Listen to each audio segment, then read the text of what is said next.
अस्सलाम वालेकुम व्यूअर्स, मैं हूं अहमद अली और आप देख रहे हैं इनोवेशंस विद अहमद। आज की इस वीडियो में हम ऐसी 10 स्किल्स के बारे में बात करेंगे जो हमें बना सकती हैं मोर एफिशिएंट, मोर स्मार्टर। आप सभी लोगों ने नोटिस किया होगा कि दुनिया के कामयाब तरीन लोगों के पास एक ऐसी स्किल्स पावर होती हैं जो उन्हें तमाम लोगों से डिफरेंशिएट करती हैं। तो इस वीडियो को बनाने का मकसद ऐसी स्किल्स तक हमें एक्सेस हासिल करना। Number 1, book readings. Book reading basically एक ऐसी स्किल है जो हमारी लाइफ में आने वाले प्रॉब्लम्स और ट्रबल्स के अगेंस्ट हमें प्रॉब्लम सॉल्विंग स्किल्स प्रोवाइड करती है।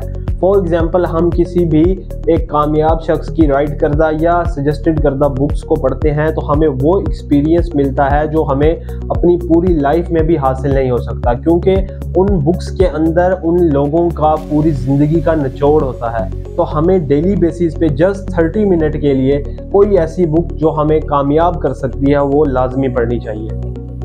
Number 2, writing skill. Writing skill basically आप डेली बेसिस पर अपने लिए कोई टास्क डिफाइन करते हैं कि मैं आज ये काम करूंगा, मैं आज ये काम करूंगा, लेकिन एट द एंड क्या होता है कि आप डेली बेसिस के कुछ टास्क के अंदर से अपने कुछ टास्क स्किप कर जाते हैं, मिस कर जाते हैं। ऐसा क्यों? क्योंकि आप उन टास्क को राइट नहीं करते, आप जस्ट उन्हें माइंड में स्टोर करते हैं। आप सभी बखूबी जानते हैं कि हमारा नर्वस सिस्टम हमारे ऑर्गन सिस्टम को कंट्रोल करता है। तो हम जब किसी भी चीज़ को अपनी मेमोरी के अंदर स्टोर करना चाहते होते हैं, अपने माइंड की मेमोरी के अंदर, तो उसके लिए हमारे पास एक बेटर तरीका ये होता है कि हम उसे अपने ऑर्गन सिस्टम के ज़रिए नर्वस सिस्टम को सिग्नल्स दिला के उसको स्टोर करें। वो चीज़ बानिस्बत दूसरी स्टोरिंग के ज़्यादा देर तक स्टोर रहती है और हमें वो चीज़ कम भूलती है। तो इस भूलने की बीमारी को ख़त्म करने के लिए हमें अपनी राइटिंग स्किल को इम्प्रूव करना होगा और अपने डेली टास्क और जितने भी हमें अचीवमेंट्स हैं उनको अचीव करने के लिए इस चीज़ को हमें किसी जगह पर स्टोर करना होगा। Number 3, gaming. गेमिंग बेसिकली एक ऐसी स्किल है, आप देखें इंडोर गेम, आउटडोर गेम या डिजिटल गेम, इन गेमिंग में से अगर आप अपनी लाइफ में कोई गेम नहीं करते तो आपकी जो मेंटल हेल्थ है वो दिन ब दिन कम होती जाएगी। तो अपनी मेंटल हेल्थ को इम्प्रूव करने के लिए आपको स्पोर्ट्स की, गेमिंग की बहुत ज़्यादा ज़रूरत है। और हम सबसे यही ज़्यादा चीज़ है जो इसे स्किप करते हैं। हम डेली बेसिस पे जॉब करते हैं, हम वीकली बेसिस के ऊपर कोई गेम कर नहीं सकते, क्योंकि हमें जो वीकली बेसिस पे की गई गेम वो हमें उल्टा नुकसान पहुंचाएगी। तो इस तरह अपने डे बाय डे ऐसी एक्टिविटी बनाएं। फॉर एग्जांपल, अगर आप आउटडोर गेम नहीं कर सकते तो आप इंडोर गेम करें, क्योंकि आउटडोर गेम से आपकी mental health plus physical health दोनों स्ट्रॉन्ग होती हैं। लेकिन इंडोर गेम से ये होगा, डिजिटल गेम से ये होगा कि आपकी कम से कम मेंटल हेल्थ है जो वो स्ट्रॉन्ग रहेगी। तो हमें गेमिंग एक्टिविटी अपनी लाइफ में डेली बेसिस पे करनी चाहिए। Number 4, numeracy skill. Numeracy skill basically आप सभी जानते हैं कि जब हम जूनियर्स क्लासेस में थे तो हम जब कोई भी कैलकुलेशंस करते थे तो अपने माइंड से करते थे। लेकिन अब क्या होता है, हमारे पास मोबाइल्स हैं, मोबाइल्स के अंदर कैलकुलेटर्स हैं और हम कोई भी हमने न्यूमेरिक वैल्यूज़ को मल्टीप्लाई करना है, प्लस करना है, एडिशन करना है, तो हम उसके लिए क्या करते हैं, उस कैलकुलेटर को यूज़ करते हैं जो हमारे माइंड के ऊपर आहिस्ता आहिस्ता इफेक्ट करता जा रहा है। आप याद करें, जब हमें बचपन में एक दूसरे के साथ हमारा कंपटीशन होता था, अपने माइंड को हम स्ट्रॉन्ग करते थे कि हम किसी भी क्वेश्चन का आंसर जल्द से जल्द दे सके। लेकिन अब ऐसा नहीं है। अब आपको मैं एक सिंपल प्रॉब्लम दे दूं कि आप 25 × 25 कर दें तो आपको उसमें भी टाइम लग जाएगा। अगर आपने अपनी न्यूमेरेसी स्किल को अभी तक एक्टिवेट नहीं किया, उसके ऊपर वर्किंग नहीं किया, उसकी एक्टिविटी आप डेली बेसिस पे नहीं कर रहे, तो आपको डेली बेसिस के ऊपर 10 से 15 मिनट अपनी न्यूमेरेसी स्किल पर देने चाहिए, जिससे आपकी मेंटल हेल्थ मज़ीद स्ट्रॉन्ग होगी। Number 5, communication skill. Communication skill basically हमारे डिफरेंट रिलेशनशिप्स पर इफ़ेक्ट करती है। हमारे फ्रेंड्स, हमारे फैमिली मेम्बर्स, हमारे दोस्त, हमारे जो भी करीबी रिलेशनशिप में जितने भी लोग आते हैं, हमारी जितनी अच्छी कम्युनिकेशन स्किल होगी, हम उनकी ज़िंदगी पर या वो हमारी ज़िंदगी पर उतने ही असरअंदाज होंगे। अगर हमें कम्युनिकेशन स्किल हमारी वीक है तो हम उनसे ज़्यादा देर तक अपना रिलेशन बरकरार नहीं रख पाएंगे। तो इसलिए हमें अपनी कम्युनिकेशन स्किल के लिए ट्रेनिंग लेनी चाहिए और हमें अपनी कम्युनिकेशन स्किल को बेहतर करना चाहिए अपने रिलेशन को स्ट्रॉन्ग करने के लिए। Number 6, socialization skill.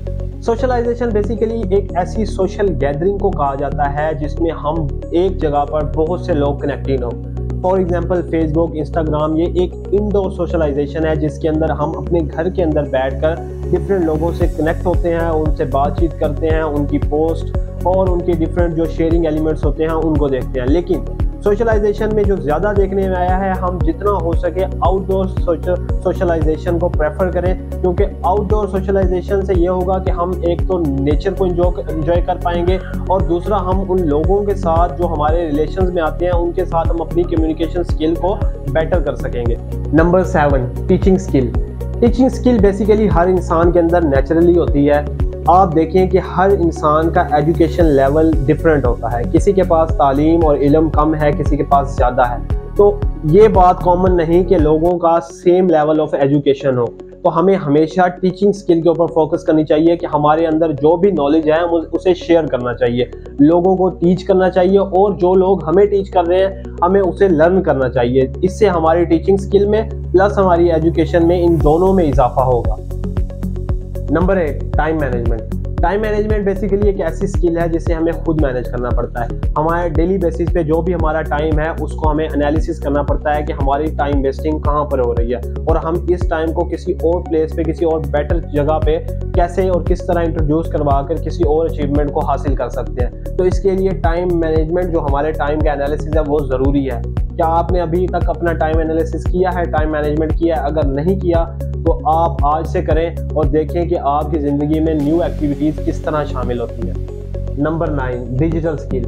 आप सभी जानते हैं कि आने वाले फ्यूचर में जो हमारी वर्किंग है वो हार्ड वर्किंग से सॉफ्ट वर्किंग की तरफ कन्वर्ट होती जा रही है। तमाम चीज़ें डिजिटल होती जा रही हैं। तो आप बताएं, आपने अब तक क्या डिजिटल स्किल सीखी है? डिजिटल स्किल से मुराद कि आप ऐसा काम जो पहले फिजिकल होता था, आप देखिए आपकी मशीन्स जो होती थी वो रिपेयर करते थे लोग, लेकिन अब इस तरह की मशीन्स आ गई हैं जिसके अंदर एल्गोरिदम और प्रोग्रामिंग के अगेंस्ट क्या होता है कि उनके अंदर एक प्रोग्रामिंग और एल्गोरिदम सेट कर दिया जाता है, वो खुद ब खुद उन मशीन्स को रिपेयर करती हैं। तो आप देखें कि हमारा जो काम पहले फिजिकल फॉर्म में एक आदमी करता था, अब वो बंदा एक सॉफ्ट फॉर्म में एल्गोरिदम और प्रोग्रामिंग से उसके अंदर इनपुट करता है और उससे वो काम लेता है। तो हमें डिजिटल स्किल्स में जो हमारे 2022 की डिजिटल स्किल्स हैं, जिसके हमारे अंदर ग्राफिक डिज़ाइनिंग आ जाती है और इस तरह की प्रोग्रामिंग आ जाती है और न्यू प्रोग्रामिंग लैंग्वेज जो हमें सीखनी चाहिए, इसके ऊपर एक मज़ीद ट्यूटोरियल है। मैं उसके ऊपर आपको ये ब्रीफ करूँगा कि आप किस तरह और 2022 में अब तक कौन सी आपको डिजिटल स्किल सीखनी चाहिए। लेकिन आप जितना हो सके अपनी डेली लाइफ के अंदर किसी एक ऐसे प्रोजेक्ट को पकड़ें जिससे आपकी डिजिटल स्किल्स में इम्प्रूवमेंट हो। Number 10, team working skill. Team working skill एक ऐसी स्किल है जिसमें हर इंसान ये सोचता है कि मैं अकेला सब कुछ कर लूँगा, और यही इंसान की सबसे बड़ी वीकनेस है कि वो अकेला कुछ भी नहीं कर सकता। जितनी अच्छी और बेटर टीम होगी उतनी क्रिएटिविटी होगी, उतने ही आइडियाज़ ज़्यादा होंगे और उस आइडियाज़ से जो हमें अचीवमेंट्स होने वाली है वो एक सिंगल पर्सन के लिए नाकाबिल है। वो इस चीज़ को अचीव कर ही नहीं सकता जो एक टीम मिलके उस चीज़ को अचीव कर सकती है, क्योंकि वो कहते हैं कि ज़्यादा माइंड्स, जितने भी ज़्यादा माइंड्स होंगे तो उतनी उस चीज़ की अचीवमेंट्स और इम्प्रूवमेंट्स में ज़्यादा असरअंदाज होगा। तो हमें हमेशा टीम मैनेजमेंट और टीम वर्किंग करनी चाहिए। हमेशा हमें टीम लीडर की भी स्किल्स है उसको भी सीखना चाहिए, लेकिन हमें टीम वर्किंग एक बेटर स्किल है। हमें हमेशा टीम में अच्छी कम्युनिकेशन स्किल्स और अच्छी टाइम मैनेजमेंट के साथ चलना चाहिए। बेसिकली ये जितनी भी स्किल्स मैंने आपको पहले बताई, ये सारी स्किल्स एक दूसरे से इंडिपेंडेंटली कनेक्टेड है। तो अगर आप एक स्किल्स को सीखेंगे तो आप उन 9 स्किल्स तक खुद ब खुद पहुंच जाएंगे। तब तक के लिए अल्लाह हाफिज़।